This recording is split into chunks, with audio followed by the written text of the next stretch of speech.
السلام عليكم، ازيكم حبايبي؟ عاملين ايه؟ يا رب تكونوا بألف خير وصحة وسعادة يا رب. وصفتنا النهاردة هنحضر مع بعض كيكة القشطوطة. هنعملها بصوص المانجا بطريقة سهلة وبسيطة ومقادير مظبوطة جدا وسهلة واقتصادية، ومكونات موجودة عندك في البيت. اعمليها لولادك في البيت، اوفر وانضف كتير من انت تشتريها جاهزة. بس قبل ما نبدأ ما ننساش اللايك وتفعيل الجرس عشان يوصل لكم كل جديد، ومشاركة الفيديو مع كل حبايبكم عشان يوصل لكل الناس. يلا بينا نبدأ بسم الله. اول حاجة انا عايرت كوبايتين دقيق بالكوب الازاز ده موجود عندكم في كل بيت، ودي تاني كوباية. وهضيف 4 معالق كبار نشا، وهضيف كمان ربع معلقة صغيرة ملح، وهضيف كمان باكو بيكنج باودر. وهنخل بقى المكونات دي كده كلها مع بعض. اهم حاجة نخلط دقيق كويس جدا للكيكة، بتدي هشاشة حلوة قوي للكيكة وبيبقى طعمها في منتهى الروعة والجمال. بعد بقى ما نخلت الدقيق بالشكل ده، هقلب المكونات كده لحد ما يندمجوا مع بعض بالطريقة دي، واركنهم كده على جنب لحد ما اعمل المواد السائلة. في بولة هضيف 3 بيضات يكونوا بره التلاجة، وهضيف كوباية سكر بنفس الكوب اللي انا عيرت بيه الدقيق، وهضيف معلقة كبيرة خل وباكو فانيليا، وهشغل المضرب البيض كده لحد المكونات كلها تندمج مع بعض كده. اهم حاجة الخليط يكون لونه فاتح والمكونات كلها اندمجت مع بعض. هستمر كده في خفق البيض والسكر والفانيليا لحد ما الخليط يندمج مع بعض كده ولونه يفتح. بدأ خليط البيض يفتح معايا بالطريقة دي، شايفين بقى القوام بتاع خليط البيض بدأ لونه فاتح معايا. في المرحلة دي هضيف كوباية وربع حليب كامل الدسم، ويكون الحليب دافي بيدي طعم حلو قوي للكيكة، يكون حليب كامل الدسم.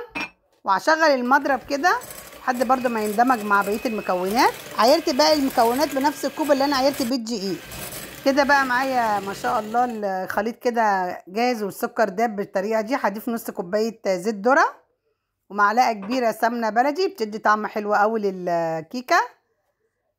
اهم حاجة تمشوا على الخطوات بالظبط تطلع معاكم الوصفة ناجحة 100%. وهشغل المضرب تاني لحد ما المكونات كلها تندمج مع بعض بالطريقة دي كده. بقى معايا الخليط جاهز والمكونات كلها اندمجت مع بعض بالطريقة دي. في المرحلة دي هضيف الدقيق على 3 مراحل. اهم حاجة تضيف الدقيق كده بالتدريج، واشغل برضو المضرب لحد الدقيق ما يختفي تماما بالطريقة دي. اهم حاجة ما يكونش فيه تكتلات في الدقيق والخليط الكيك. واستمر كده في خفق الدقيق بالمكونات بتاعته. وهضيف كمان باقي نص كمية الدقيق، وهشغل المضرب كده لحد ما الدقيق يختفي بالشكل ده كده. اهم حاجة تخفقي كويس جدا الدقيق مع المكونات كلها السايلة. هضيف بقى باقي كمية الدقيق كده بقى انا ضفت الدقيق على 3 مراحل، وهشغل بقى المضرب كده لحد ما يختفي الدقيق تماما بالشكل ده. اهم حاجة برضو ما يكونش فيه تكتلات من الدقيق. هلم بقى الجوانب كده عشان يبقى كل المكونات كلها اندمجت مع بعض بالطريقه دي، ما يبقاش فيه دقيق في الجوانب. وهشغل برضو المضرب لحد ما يختفي الدقيق بالطريقه دي. شايفين بقى قوام الكيكه جميل ازاي؟ ما شاء الله اللهم بارك. اهم حاجه وانت مشغله المضرب البيت تتاكدي كويس جدا المكونات كلها اندمجت مع بعض كده. بقى معايا جاهز، اجيب مضرب اليدوي كده برضو واقلبه كويس جدا كده. بقى معايا جاهز ما شاء الله. هجيب بقى صاج 30 في 40 وادهنه دهنه كويسه جدا بالسمنه، وهرش رشه دقيق كده عشان لما تيجي تقطعي الكيكه كده ما تلزقش في الصاج. واجيب بقى خليط الكيك كده واوزعه في الصاج الجميل ده 30 في 40. عايزه تحطي صينيه مدوره برضو براحتك. اهم حاجه تمشي على الخطوات بالظبط، وان شاء الله هسيب لكم المقادير في صندوق الوصف عشان نمشي على الخطوات بالظبط كده. بقى معايا جاهزه. ههبط بقى الصاج كده عشان يتساوى كله قد بعض. اكون مشغله الفرن على درجه حراره 180، وادخله بقى في الرف الوسطاني. هتقعد معايا بالظبط نص ساعه حسب الفرن بتاعك. واول ما تطلع ايه رايكم بقى في الجمال والحلاوه؟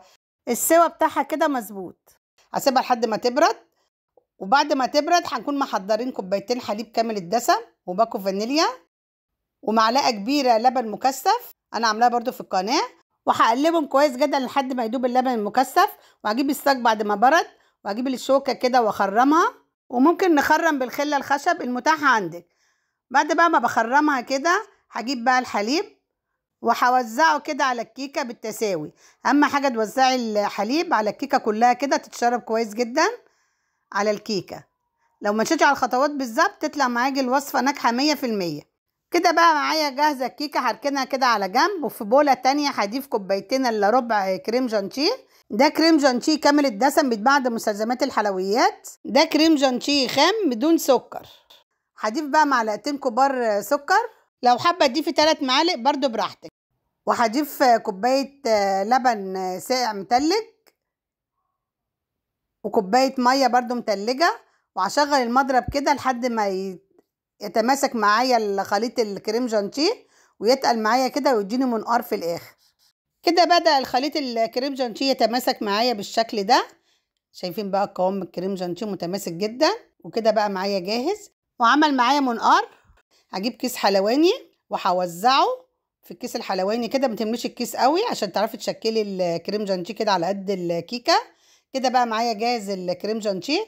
هجيب بقى الصاج بعد ما سقيته بالحليب وهوزع بقى الكريم جانتيه كده بالكيس الحلواني بالتساوي. اهم حاجه تساوي الكريم جانتيه فوق الكيكه بالطريقه دي. عايزه تكتري الكريم جانتيه ده برضو براحتك. انا هخليها طبقه متوسطه فوق الكيكه بالظبط، يبقى 3 طبقات احلى من بعض والطعم في منتهى الروعه والجمال. هوزع بقى الكريم جانتيه كده فوق الكيكه بالتساوي. اهم حاجه تسويها قد بعض بالطريقه دي عشان تطلع طبقه الكريم جانتيه متماسكه قد بعض كلها. كده بقى معايا جاهزه. بجيب بقى الاسباتشوله كده البلاستيك دي بتتباع برضو عند مستلزمات الحلويات، وهساوي بقى الكريم جانتيه فوق طبقه الكيكه كده بالتساوي. اهم حاجه تسويها كلها مقاس واحد بالشكل ده. بعد بقى ما سويت الكريم جانتيه كده على طبقه الكيكه، كده بقى معايا جاهزه. هجيب بقى منديل همسح بقى اطراف الصاج بالطريقه دي. كده بقى معايا جاهزه الكريمه، هدخلها التلاجة لحد ما تتماسك. نحضر مع بعض صوص المانجا. في طاسه كده هضيف كوبايتين عصير مانجا فريش انا ضربهم في الخلاط، وهضيف معلقتين كبار سكر. ممكن تحطي 3 براحتك. انا ضفت كوبايتين المانجا عليهم معلقتين سكر، وهقلبهم كده على البارد قبل ما ارفعهم على النار. هرفع بقى الطاسه كده على النار لحد ما تغلي صوص المانجا. طبعا الكيكه دي بتتعمل بالكريم كراميل، انا بقى النهارده عاملاها لكم بصوص المانجا، وقبل كده عامله بصوص الفراوله برضو في القناه. الاتنين احلى من بعض. اجيب ربع كوبايه ميه وهضيف فيها معلقتين صغيرين كده نشا، وهقلبهم مع بعض لحد ما يندمجوا مع بعض النشا والميه.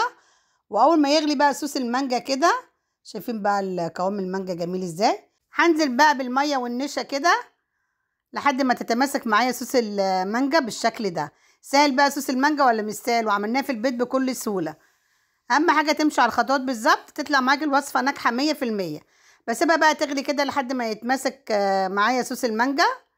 بدأ صوص المانجا يغلي معايا ويتماسك بالشكل ده. كده بقى معايا جاهز ما شاء الله. هسيبه بقى لحد ما يبرد شويه صغيرين كده، يكون بدرجه حراره المطبخ. كده بقى معايا جاهز صوص المانجا. بجيب بقى الصاج بعد ما تماسك معايا في التلاجة، وهوزع بقى صوص المانجا كده فوق طبقة الكريمة. شايفين بقى الصوص جميل ازاي متماسك، وريحته وطعمه احلى واحلى. فعلا جميل ويستحق التجربة. لو مشيتش على الخطوات بالظبط وعملتيها بنفس الطريقة بتاعتي دي فعلا هتتجنني بطعمها. هجيب بقى معلقة كده، وبظهر المعلقة هسوي صوص المانجا كده فوق طبقة الكريمة بالشكل ده كده. شايفين بقى صوص المانجا جميل ازاي وطعمه بقى احلى واحلى. هوزع بقى كده صوص المانجا على طبقة الكريمة بالتساوي. اهم حاجة تسويها بالشكل ده. كده بقى معايا الكيكة جاهزة ما شاء الله. كنت شايلة بقى نص كوباية كريم جانتيه كده وحطيتها في كيس حلواني، وطبعا قطع الكيس رفيع. هزقزق بقى كده واشكل بقى الصاج الجميل ده كده بالزقزاق زي ما انتم شايفين. التشكيل ده بقى حسب رغبتك. عايز تعمليه ساده برضو براحتك، اعملي كده خطوط رفيعه مزقزقه تدي شكل وطعم احلى واحلى. هخلص بقى الكميه كلها كده بنفس الطريقه بنفس التشكيل لحد ما اخلص الصاج كله بنفس التشكيل. بعد بقى ما شكلت الصاج بالكريم جانتيه بجيب خله خشب وبعمل بقى خطوط كده رفيعه عكس بعض بالطريقه دي. شايفين بقى الجمال والحلاوه ما شاء الله اللهم بارك. جميله وشكلها وطعمها احلى واحلى. بعد بقى ما شكلت الكيكه الجميله دي هدخلها بقى التلاجة كده ل4 ساعات او 5 ساعات او ليله كامله اللي انت حباه. بس لما بتحطيها ليله كامله بتتمسك اكتر ويبقى طعمها في منتهى الروعه والجمال. هقطعها بقى كده. شايفين بقى الكيكه الجميله بتتقطع معايا بكل سهوله. فعلا اتمنى تجربوها بنفس الطريقه، وتسلم ايديكم وعيونكم مقدما. صحتين وهنا على قلوبكم يا رب. وتكون كده وصفتنا خلاص خلصت. واتمنى الفيديو ينول اعجابكم ان شاء الله، ولايك وشير للاصدقاء والاحباب. ايه رايكم بقى في قطعه الجاتوه الجميله دي؟ سهله بقى ولا مش سهله؟ وعملناها في البيت بكل سهوله. يلا بقى ندوق الكيكه الجميله دي. كيكه القشطوطه جميله جدا وطعمها في منتهى الروعه الجمال، فعلا جميله وتستحق التجربه. ولو اول مره تشاهدوا قناتي مطبخ سوما واسهل الاكلات، اتمنى الاشتراك في القناه وتفعيل الجرس ليوصلكم كل جديد. بشكركم جميعا على المشاهده، في انتظار تعليقاتكم الجميله اللي بتسعدني دايما وبتشجعني على تقديم الافضل في القناه. السلام عليكم ورحمه الله وبركاته، واشوفكم على خير ان شاء الله.